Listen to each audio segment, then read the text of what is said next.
dalam sidang kedua. Kami sangat tertarik dengan penjelasan ahli yang disampaikan tadi bahwa suatu putusan itu lengkap dan mencapai kebenaran material sesuai dengan ketentuan pasal 197 KUHP itu adalah huruf A sampai dengan F. Di mana titik yang krusial yang paling penting adalah pada huruf F, H, dan D. Yang ingin kami tanyakan kepada ahli untuk penegasan. Jika di dalam putusan itu mempertimbangkan tentang kemampuan bertanggung jawab seorang pelaku. Kemudian di sisi lain, di situ juga ada pertimbangan yang bunyinya tidak diketemukan alasan-alasan pemaaf maupun alasan-alasan pembenar. Kami ingin pendapat ahli. Apa sebenarnya maksud daripada ketika dalam putusan itu ternyata terhadap diri pelaku, diri terdakwa, tidak diketemukan alasan pemaaf maupun alasan pembenar. Mohon penjelasan. Mohon izin yang mulia, jika kita membaca dari hal tersebut, tentu selama dalam pemeriksaan dengan data yang ada dengan berkas perkara yang pada waktu itu tidak ditemukan alasan-alasan pembenar maupun pemaaf. Berarti orang itu bisa cakap untuk mempertanggungjawabkannya. Karena sebenarnya ada mempertimbangkan fakta, keadaan, alat bukti, hal memberatkan, hal meringankan dalam poin D tersebut. Itu adalah dalam konteks upaya hukum biasa. Saya kembali lagi ke konteks ini. Dalam kasus upaya hukum luar biasa, maka konstruksi gedung tadi akan dicek kembali dari pondasi. Kalau yang ditanyakan jaksa tadi sepanjang tentang dalam upaya hukum biasa, itu haruslah diamini oleh hakim. Karena yang diterima jaksa pada waktu itu sebatas itu. Yang diterima oleh hakim pada waktu itu, yaitu seharusnya bumbunya rendang yang mulia. Tapi yang dikirim cuman kira-kira capcay. Dan capcaynya juga bukan 10, padahal kalau cap itu 10. 10 sayur, ternyata tidak. Jadi terkecoh kita pada gerbang pertama. Jadi jaksa juga mungkin karena dikirimnya bahannya itu dan hakim mengambil itu skala. Demikian. Maksud saya begini, ketika di dalam putusan itu memenuhi kebenaran material, jika di dalam pertimbangan itu dikatakan bahwa tidak diketemukan alasan pemaaf dan pembenar, berarti memang yang bersangkutan mampu bertanggung jawab dan harus mempertanggungjawabkan. Apakah ahli sependapat dengan itu? Kami tidak membahas tentang putusan saat ini. Karena tadi kan ahli kan dihadirkan ahli. Oleh karena terhadap putusan yang seperti itu, apakah ahli sependapat bahwa orang itu memang mampu dan bisa dipidana dengan alasan seperti itu? Berarti ada kesalahan di dalam fakta-fakta persidangan yang sudah dimuat dalam putusan.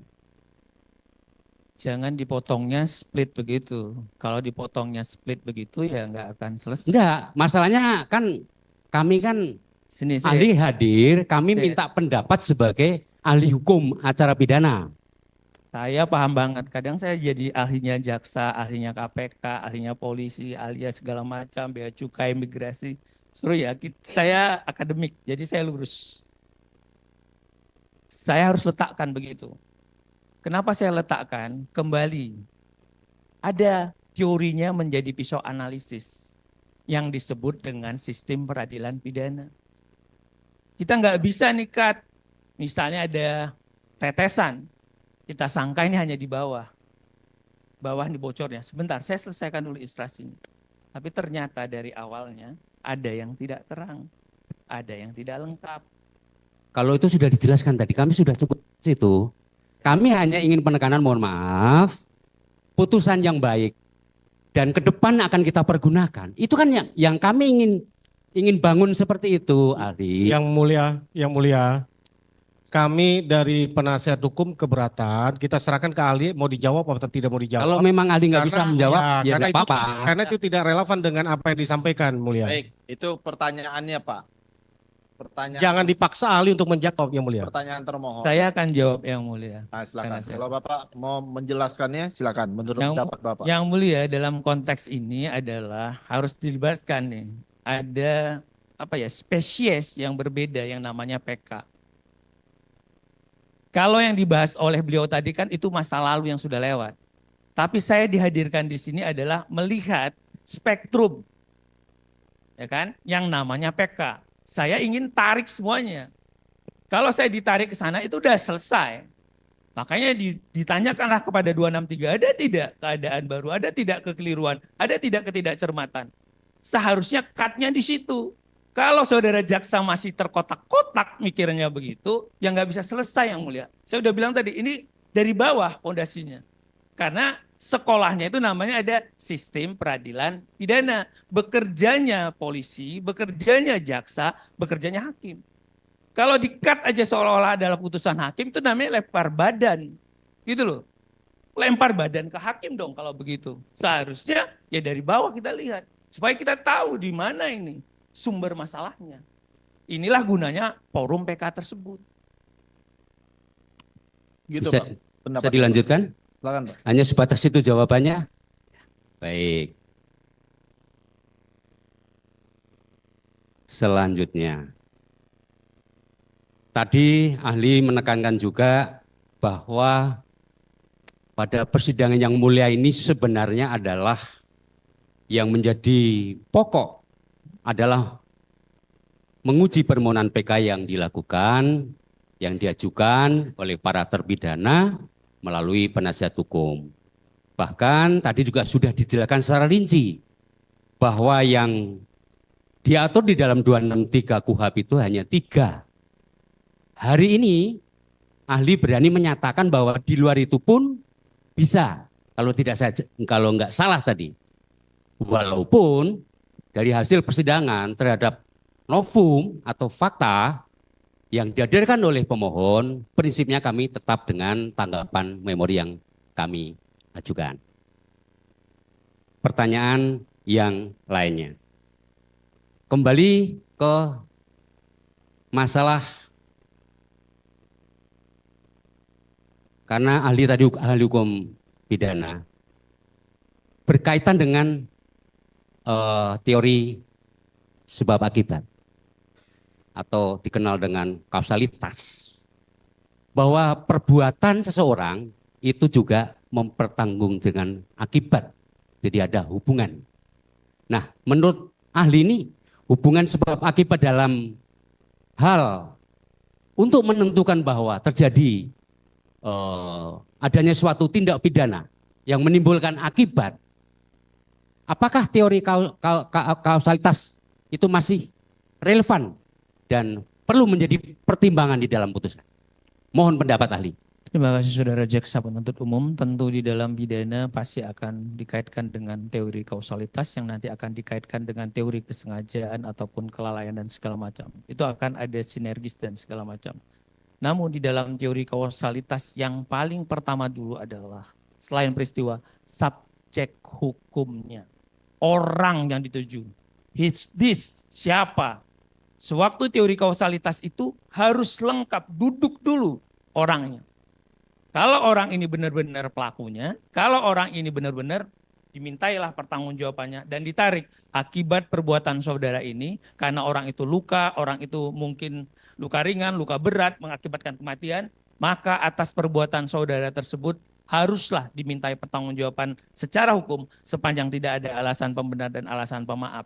Tapi dipastikan dulu apakah subjek hukum ini benar-benar baru ditarik kepada teori kausalitas. Baik. Selanjutnya, tadi memang termohon sudah menanyakan mengenai adanya upaya penangkapan, penahanan, ketentuan pasal 56. Kami sudah paham, kami sudah tahu, tapi ingin penegasan ahli kembali.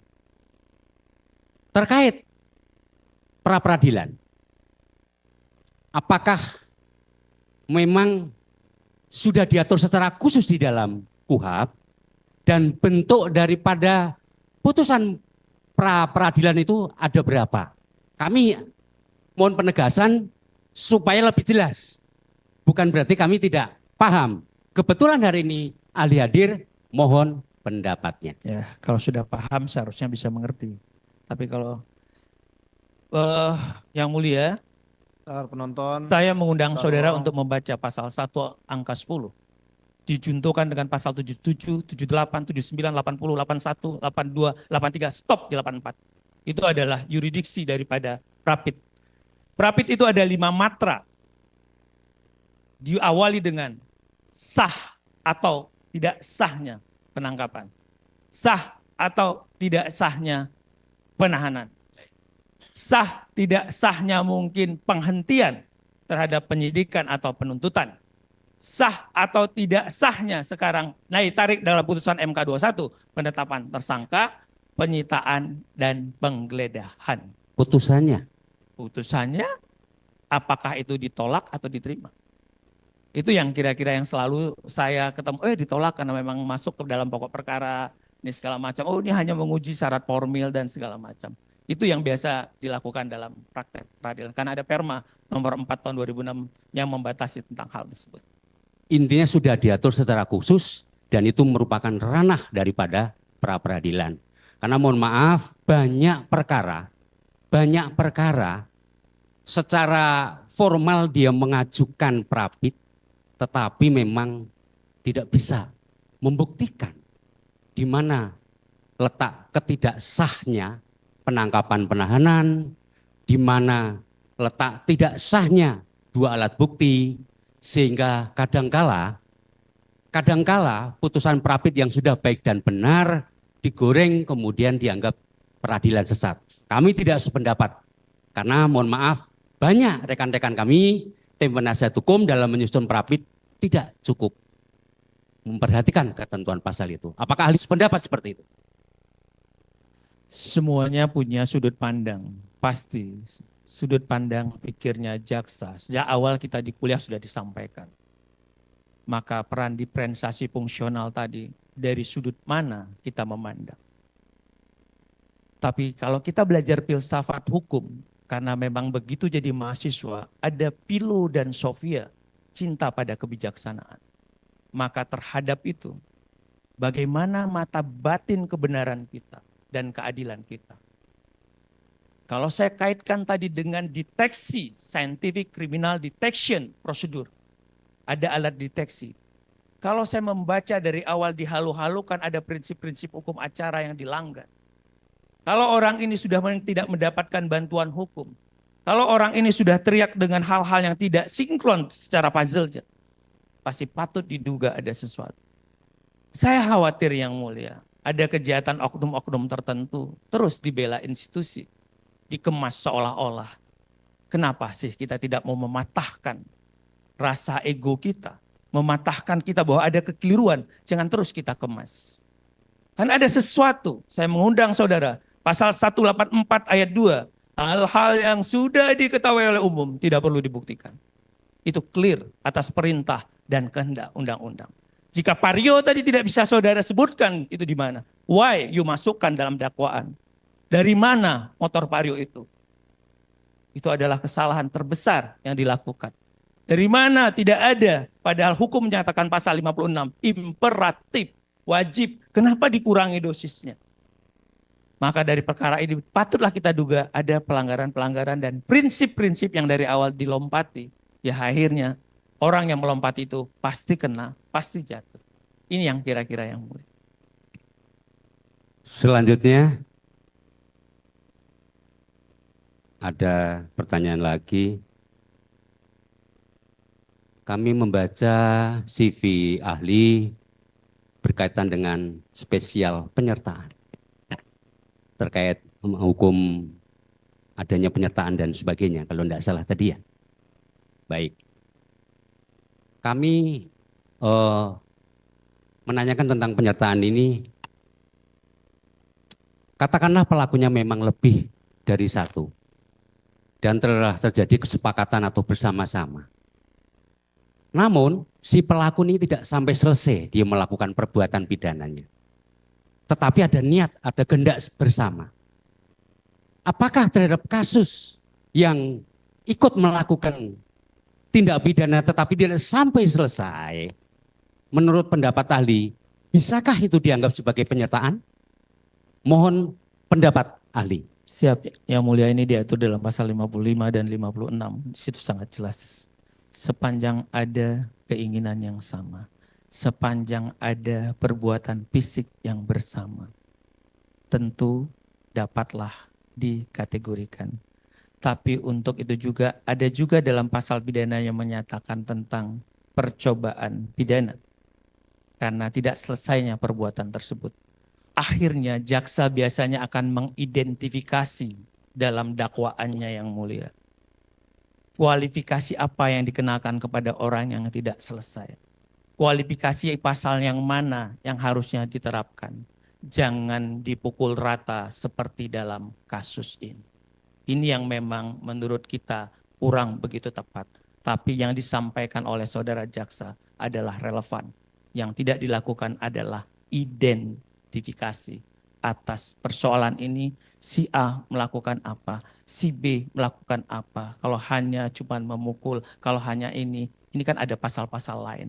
Makanya bukan didakwakan dengan pembunuhan seperti dalam perkara ini.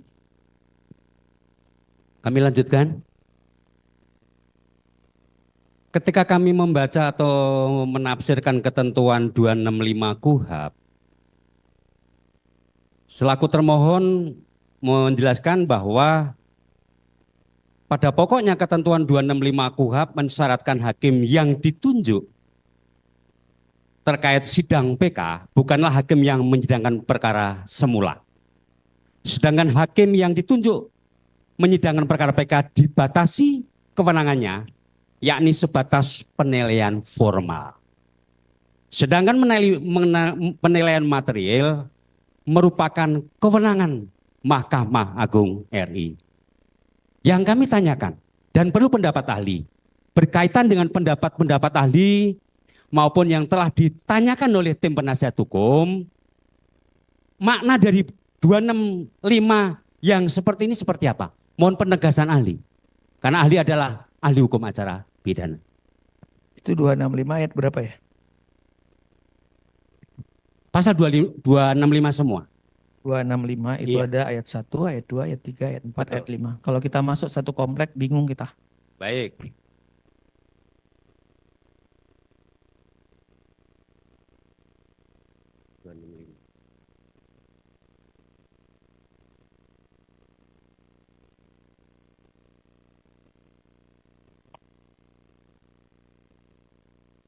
Enggak. Yang ditanyakan ahli?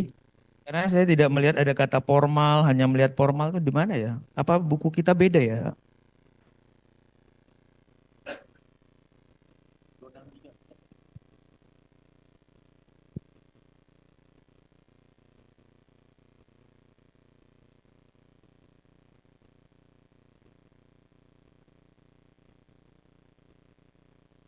Itu poin 3. Poin 3. Maksudnya secara formal bukan berarti kami menafsirkan keliru, mensyaratkan hakim. Apakah Saudara ahli setuju jaksa 265 itu hakim yang menyidangkan adalah berbeda dan hanya terkait masalah penilaian formal. Saudara jaksa, saya tadi Kalau substansi materialnya adalah Mahkamah Agung karena Hakim Agung lah yang berwenang memutus perkara ini. Sementara kita adalah dalam konteks memberikan pendapat dan kesimpulan. Mohon izin saudara jaksa, saya mengkoreksi dulu tadi. Saya membaca lex scriptanya itu kan ada secara formal dan segala macam. Betul nggak? Ya.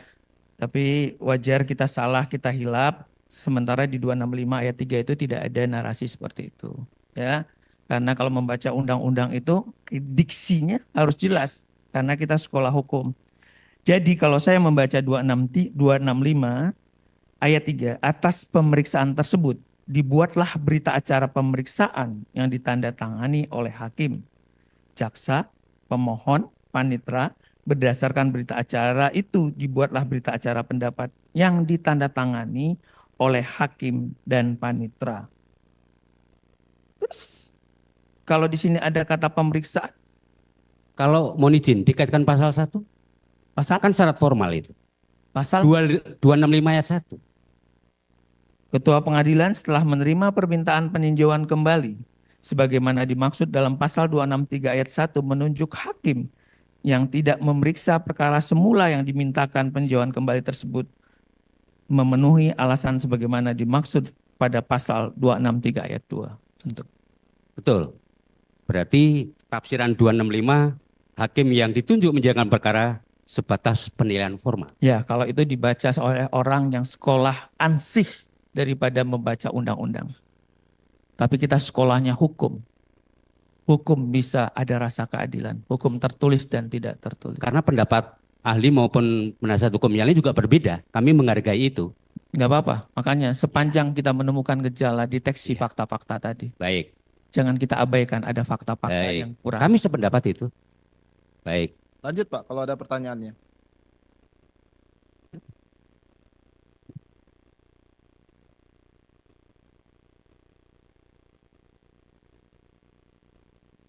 Kemudian ahli, di dalam pertimbangan putusan hakim yang baik dan benar juga ada hal-hal yang meringankan dan memberatkan. Apa sih fungsinya itu?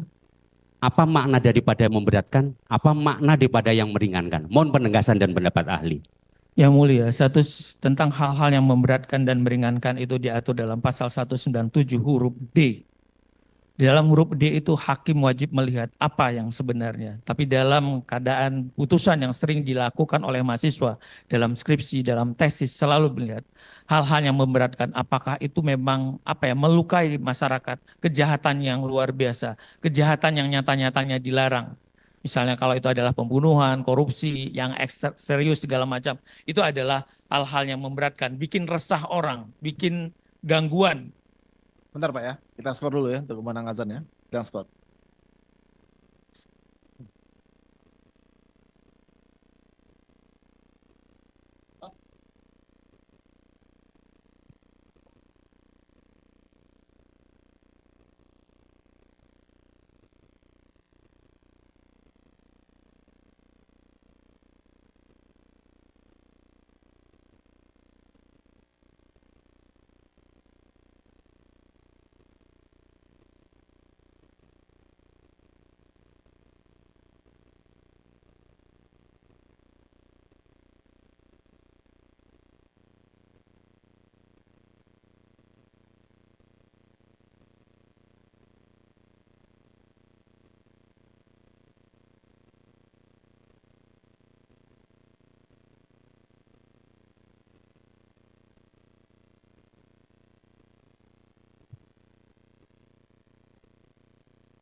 Bisa kita lanjut?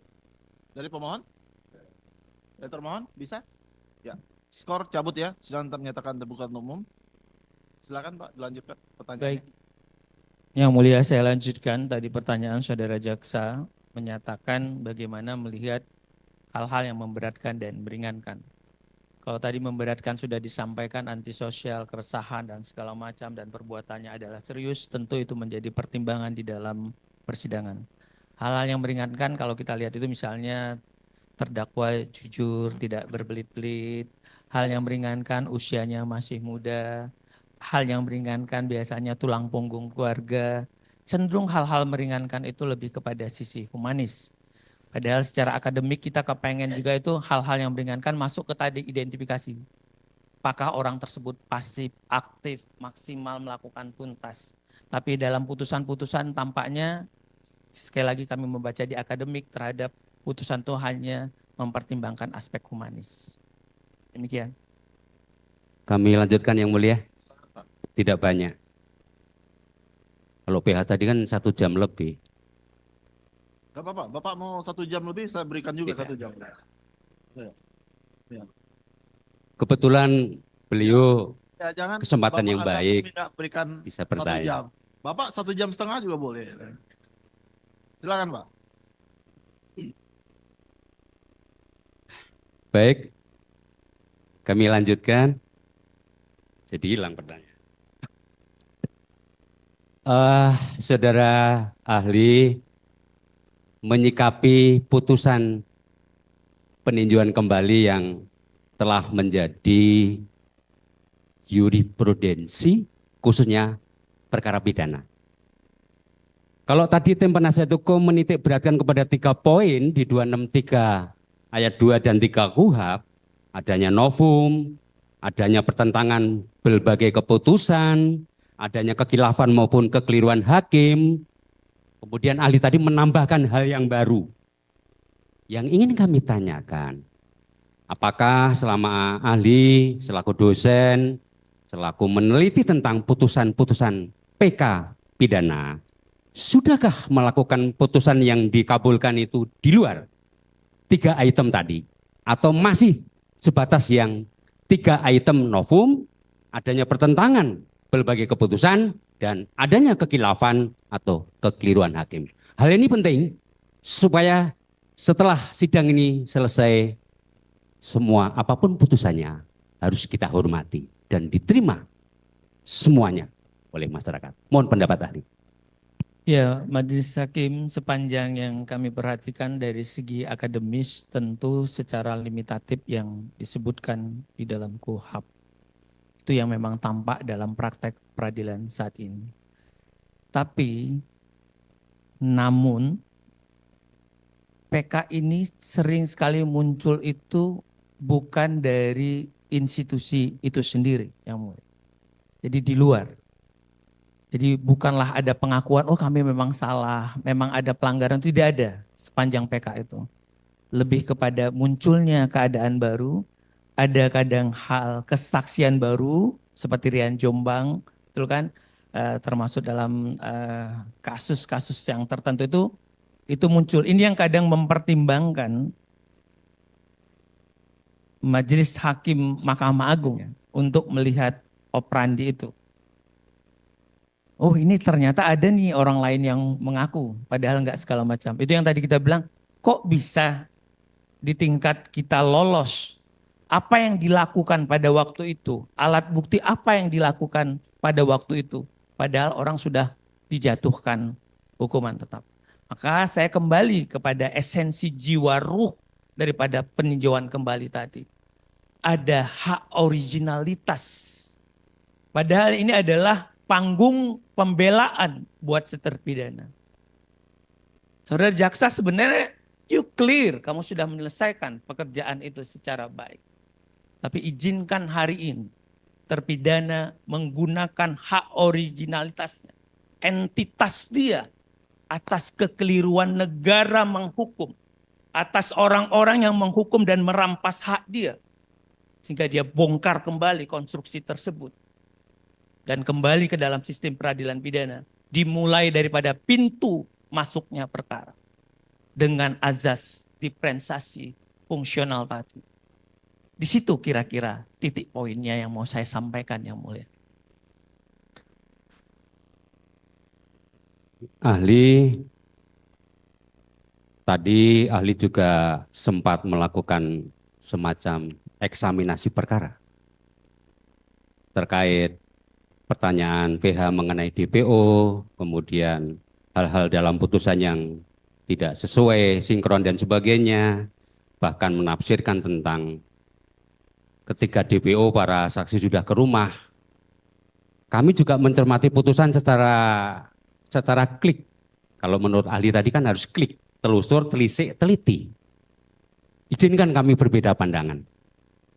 Oleh karena itu, apa yang disampaikan dan ditemukan oleh ahli terkait eksaminasi perkara dalam hal ini kami keberatan, oleh karena beliau adalah dihadirkan dalam ahli hukum acara, bukan melakukan eksaminasi perkara. Walaupun beliau tadi sudah ada beberapa titik-titik itu. Kami memandang putusan yudik fakti sudah cukup mempertimbangkan semuanya itu, termasuk yang ditanyakan oleh pemohon. Oleh karena itu, izinkanlah kami menghargai juga, namun izinkan juga kami selaku penuntut umum tetap dengan jawaban kami. Terima kasih Yang Mulia. Yang mulia saya izin menjawab. Ya. Untuk terkait dengan itu, saya mengundang kita membaca buku pengantar ilmu hukum. Di dalam buku pengantar ilmu hukum ada sumber hukum. Yang salah satunya adalah doktrin atau disebut dengan pendapat ahli. Saya kira saudara jaksa kurang memahami tentang sumber hukum. Baik. Itu Jadi kedudukan saya tadi sebagaimana sumpah, apa pengetahuan saya? Karena saya dihadapkan pada bendanya, bukan pada kata-katanya. Saya membaca berkas. Kalau ini tidak diperlihatkan dengan saya, kalau dokumen ini tidak saya baca, maka tidak ada tanggung jawab akademik saya. Tapi karena ini dihadapkan, diterima, dan saya baca yang mulia, saya harus menyampaikan pertanggungjawaban ilmu. Berbeda tadi saya terima, tapi sekali lagi dasar saya, saudara jaksa harus membaca sumber hukum. Yang 5 itu salah satunya adalah doktrin. Kalau begitu dia diragukan memahami tentang sumber hukum. baik. Berarti atas tanggapan yang Bapak berikan tadi, yang kita cek di depan tadi, yang perbedaannya sudah Bapak tanggapi, yang seperti Bapak sampaikan tadi, dan Ya. ahli juga sudah menanggapinya tetap Betul, pada mohon dicatat dan pendapatnya. itu hal yang paling penting bagi kami. Silakan. Ada pertanyaan yang lain dari rekan-rekan? Cukup ya? Cukup? Baik. Itu saya tanyakan di akhir. Pada akhirnya Bapak sudah menjawabnya. Tidak perlu saya sampaikan lagi mengenai pendapat ahli ini. Sudah Bapak tanggapi.